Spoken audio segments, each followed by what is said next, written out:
Gracias por seguir compartiendo este espacio noticioso en Nuevo Mundo Televisión. El ministro canadiense de Defensa, Peter MacKay, inauguró un encuentro de ministros de defensa del hemisferio occidental en Banff, Alberta. El funcionario prometió a sus contrapartes de América Latina, el Caribe y Estados Unidos que Canadá jugará un rol más activo en la protección de la estabilidad de la región. MacKay habló a los delegados sobre la nueva estrategia canadiense destinada a financiar a largo plazo la reorganización de las Fuerzas Armadas del país. El ministro dijo que espera más cooperación con otras naciones miembros durante desastres naturales y eventos internacionales como los Juegos Olímpicos de Invierno que se llevarán a cabo en la ciudad canadiense de Vancouver en el 2010. La conferencia también centrará su atención en el mantenimiento de la paz y cuestiones de interés común a través del hemisferio. El evento fue creado en 1995 y se realiza cada 2 años. Y a partir de este momento y como todas las semanas, establecemos contacto con Martín Movilla de Radio Canadá Internacional directamente desde la Sociedad Radio Canadá. Martín, bienvenido. Leonardo, muchísimas gracias. Amigos y amigas, Radio Canadá Internacional les da la bienvenida a este segmento de Nuevo Mundo Noticias. Cuando se habla de violencia en América Latina, según muchos analistas, se está hablando de un tema, de un flagelo que generalmente afecta a varios de los países de la región. El caso colombiano es uno de los casos que más se ha estudiado en los últimos tiempos. Pero ¿cuál es el papel de la mujer en todo este tema? ¿Qué pueden hacer las mujeres unidas para luchar contra la violencia y participar en los procesos de desarme y desmovilización de grupos armados? Un primer retrato nos lo presenta Paloma Martínez.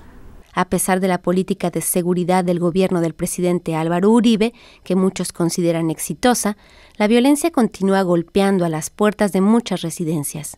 Mientras tanto, las mujeres que siguen estando en el ojo del huracán trabajan fuertemente por lograr un país más tranquilo. Los conflictos armados y la violencia urbana hacen parte de la vida de varios de los países latinoamericanos. En Colombia, la presencia de grupos paramilitares, de guerrillas, de delincuentes comunes y del crimen organizado aumentan los riesgos de muerte de la población y en especial de las regiones más pobres, de las mujeres y de los niños.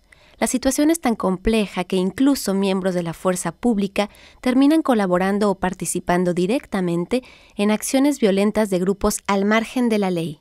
Los procesos de paz con los paramilitares, las desmovilizaciones de grupos armados y el desarme se convirtieron en una luz de esperanza entre los colombianos que creyeron estar viendo el fin de una parte de la violencia. Sin embargo, el rearme de varios grupos paramilitares y la aparición de nuevos factores de violencia crearon un ambiente agridulce que hace pensar que la tranquilidad del país no está tan cerca como se creía. Y para hablar sobre la situación de la mujer en el conflicto armado colombiano, tenemos como invitada a una antropóloga de ese país que está de visita en estos días, en Canadá. Luz Piedad Caicedo, coordinadora de investigación de la Corporación Humanas, muchísimas gracias por aceptar nuestra invitación. Muchas gracias a ustedes, a ti especialmente Martín, por esta invitación y la posibilidad de hablar de lo que está ocurriendo hoy en Colombia y el impacto que tiene en la vida de las mujeres. Cuando hablamos de desarme, de desmovilización y de reinserción en Colombia, ¿qué relación tiene todo esto con la mujer en medio de un conflicto armado que existe en ese país? Bueno, lo primero es que en general no se hace esa relación. En general, el problema de desarme, desmovilización y reinserción es un tema que se aborda pensando que le compete solamente a los hombres, fundamentalmente porque quienes han estado vinculados a la guerra han sido hombres, pero también porque hay unos impactos muy fuertes en la vida de las mujeres cuando los hombres retornan a la vida civil. Y el impacto está muy estrechamente relacionado con unas prácticas que se han desarrollado en la vida militar.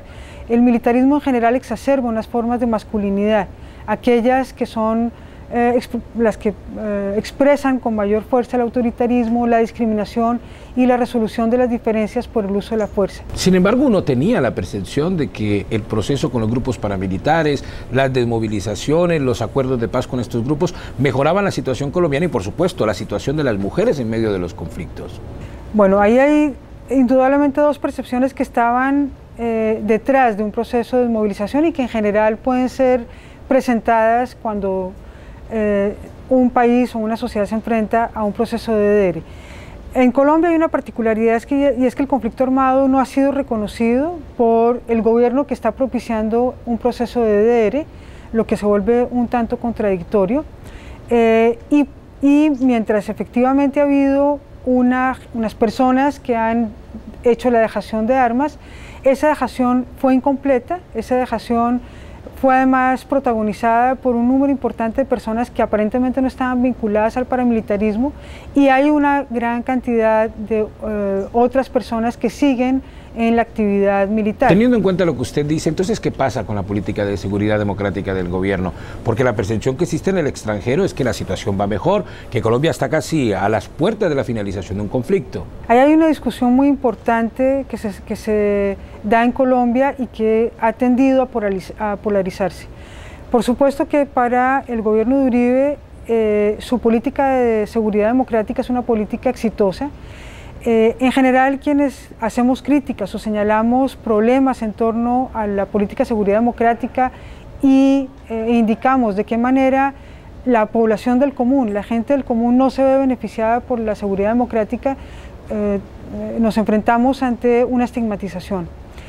Hay una baja capacidad del gobierno de escuchar otros puntos de vista y de reconocer otras problemáticas. Después también hay que mirar qué significa indudablemente para el país una política de seguridad democrática como la que plantea el gobierno. Y si uno se posiciona desde una concepción de seguridad, más desde la concepción de Naciones Unidas, donde la seguridad no es el ataque a los potenciales enemigos, sino la prevención del conflicto, lo que está ocurriendo en Colombia en este momento es que un porcentaje muy grande del presupuesto nacional se está yendo hacia las armas, en una concepción claramente de seguridad de ataque hacia quienes son considerados enemigos, y no de inversión social o de resolución de las inequidades que existen en el país. Luz Piedad Caicedo, muchísimas gracias. Gracias, Martín. Y nuestra invitada de hoy asiste a un congreso que se realiza en la ciudad de Montreal, organizado por l'Entraide Missionnaire, un organismo canadiense que se preocupa por la situación de derechos humanos en América Latina. ¿Por qué se preocupan tanto? Eduardo Ayque, el coordinador del evento, nos responde. El Congreso de l'Entraide Missionnaire es el momento cúlmine en el año de nuestra organización, donde podemos reunir e informar a las comunidades religiosas, sobre todo a las comunidades misioneras, que aquí al final del verano vuelven ellos a sus lugares de origen, sobre los grandes aspectos que se están pasando, sobre las grandes cosas que se están pasando a nivel mundial. Es un interés entonces por los derechos humanos que lleva a nuestro organismo, que es uno de los motores de nuestra acción, de tratar de mejorar la situación de los derechos humanos por la cuestión de la justicia de los pueblos y de la justicia social en el mundo. Y cambiando un poco de tema, hablamos ahora de cine, porque en la ciudad de Vancouver se está llevando a cabo el Festival de Cine Latinoamericano, un festival que a través de los últimos años ha ido ganando espacio e importancia en el oeste canadiense. Nuestro corresponsal en esa ciudad, Cristian Sida, está con nosotros en la línea telefónica. Cristian, ¿qué tan importante es realmente este festival en estos momentos y cuáles son las películas invitadas este año? De los festivales que son exclusivamente de cine latinoamericano en Canadá, este festival hoy en Vancouver ya es sin duda el más importante en lo que se refiere a lo que se ofrecen en talleres, panels y también en la programación del festival. La mayor parte de las películas del festival han ganado premios en otros certámenes y todas son muy bien reconocidas en el circuito de festivales, y esta muestra, porque hay que decir que no es un festival de competición, tendrá este año como país invitado a Brasil, así que por primera vez el evento hablará portugués como primera lengua, con 9 cintas que vienen de este país amazónico. Este festival ha sido sobre todo de un rápido crecimiento, y solo a comparación del año pasado, el festival creció casi al doble, y por ponerles un ejemplo, en el 2007 el evento transcurrió por solo 7 días y este año lo hará por 11, y en lo que se refiere a proyecciones, el año pasado el certamen no tuvo más de 23 y ahora serán alrededor de 35 películas a mostrar. Y algo muy importante es que este año el festival tendrá por primera vez actividades paralelas. El primero, un panel de discusión con mujeres cineastas, 2 invitadas, la cubana-americana Vivian Lesnick, directora de la cinta El hombre de las 2 Habanas, y la franco-uruguaya Mayana Videgain, directora del documental Secretos de Luchas.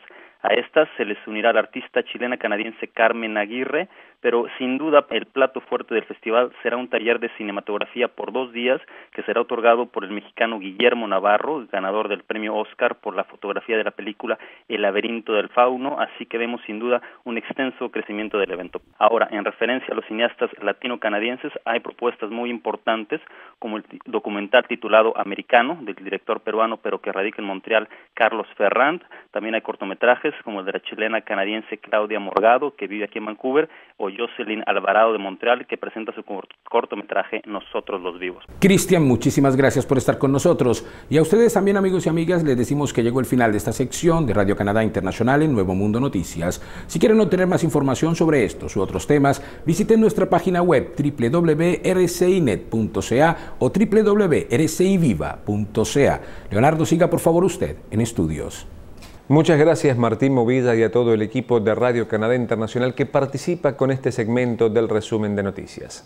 Ahora vamos a una pequeña pausa. En instantes continuamos con más información en Nuevo Mundo Televisión.